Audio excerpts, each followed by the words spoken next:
పద్దెంది పడిమెట్ల పైకెక్కి గుడికేగు భక్తులకు ఎదురొచ్చే బంగారు స్వామి ఇరుముడులు స్పృశించి శుభమును దీవించి జన బృందముల చేరే జగమేలు స్వామి తన భక్తులనరిల్చు తప్పులకు తడబడి ఒక పక్క ఒరిగెన ఓంకారమూర్తి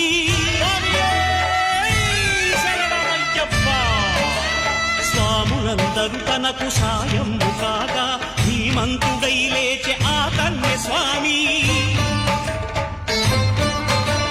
పట్టబంధము వీడి భక్తతతికై